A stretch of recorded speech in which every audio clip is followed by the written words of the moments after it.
નમસ્તે નાના દોસ્તો, વાર્તાનું નામ છે મગરી અને શિયાળ. નાના દોસ્તો, આના પહેલાંની વાર્તામાં આપણે સાંભળ્યું હતું કે કેવી રીતે એક શિયાળે એક ગોવાળનો જીવ બચાવ્યો અને એને મગરીના ચંગુલમાંથી છોડાવી. હવે મગરી તો શિયાળની પાછળ જ પડી ગઈ. ચાલો જોઈએ મગરીએ શું કર્યું. થોડા દિવસ ગયા પછી તો વરસાદ આવ્યો, નદીમાં ખૂબ પૂર આવ્યું. મગરી જઈને નદીમાં રહેવા લાગી. એક દિવસ શિયાળ નદીમાં પાણી પીવા આવ્યું. મગરીએ એને દૂરથી જોયું. મગરી કિનારા ઉપર જઈ અને કીચડમાં બરાબર લપાઈને બેઠી. ન હાલે ન ચાલે, માત્ર 2 આંખો ઉઘાડી રાખી હતી. શિયાળે એના 2 ડોળા જોઈ લીધા. ત્યાંથી જરા દૂર જઈને ઊભું રહ્યું અને પછી હસીને બોલ્યું, નદી નાળાના ગારાને આવ્યા 2 ડોળા, નદી નાળાના ગારાને આવ્યા 2 ડોળા. મગરીએ એક આંખ મીચી દીધી. શિયાળ આંખો મીચકાવી અને બોલ્યું, નદી નાળાના ગારામાં રહ્યો 1 ડોળો, નદી નાળાના ગારામાં રહ્યો 1 ડોળો. મગરીએ બંને આંખો મીચી દીધી. શિયાળ બોલ્યું, અહો, નદી નાળાના ગારાના ગયા 2 ડોળા, નદી નાળાના ગારાના ગયા 2 ડોળા. હવે તો મગરી સમજી ગઈ કે આ તો શિયાળે પોતાને ઓળખી કાઢી છે. તે કહે, આગળ કોઈ વાર વાત. હવે ઘણા દિવસ થઈ ગયા, શિયાળ ક્યાંય મળ્યું નહીં. એકવાર શિયાળ પાસે નદીમાં પાણી પીતું હતું.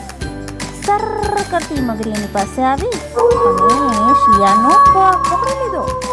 શિયાળે ધાર્યું તો જરૂર માર્યા, આ તો મગરીના સપાટામાં આવ્યા. પણ તે ગભરાઈ જાય એવું ન હતું. ખડખડાટ હસી અને બોલ્યું, અહો, મારો પગ પકડને. આ પુલનો થાંભલો શું કામ પકડે છે? મારો પગ તો આ રહ્યો. મગરીને લાગ્યું કે ખરેખર આપણે ભૂલ્યા. એણે તો તરત જ શિયાળનો પગ છોડી દીધો ને જોરથી થાંભલો પકડી લીધો. પગ છૂટા સાથે શિયાળે દોટ મૂકી. દોડતા શિયાળ બોલ્યું, મગરી બાઈ, એ મારો પગ નથી, એ તો થાંભલો છે. મારો પગ તો આ રહ્યો.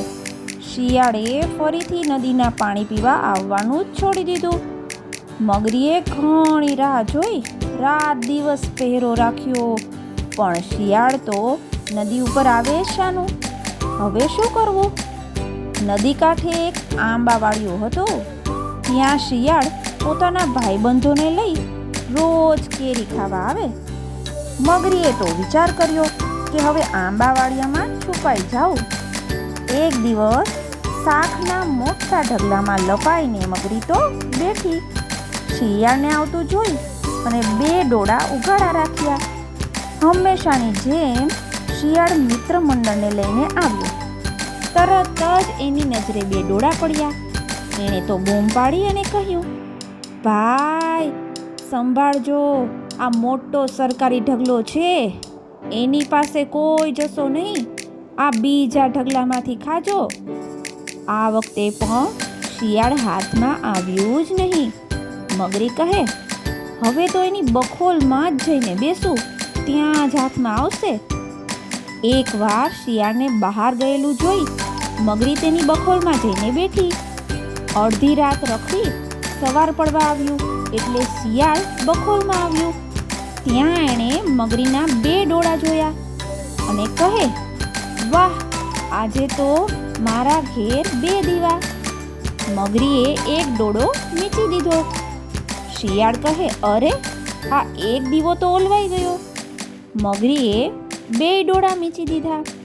શિયાળ કહે, અરે, આ તો 2 દીવા ઓલવાઈ ગયા.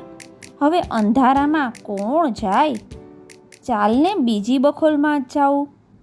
મગરી તો ઘણી વાર સુધી રાહ જોતી બેઠી અને પછી કંટાળીને નદીએ ગઈ.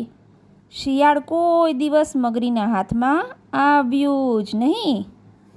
નાના દોસ્તો, આવી જ વાર્તાઓ સાથે ફરી મળીએ. તમને ગમ્યું હોય તો લાઈક કરો, સબસ્ક્રાઈબ કરો. આવજો.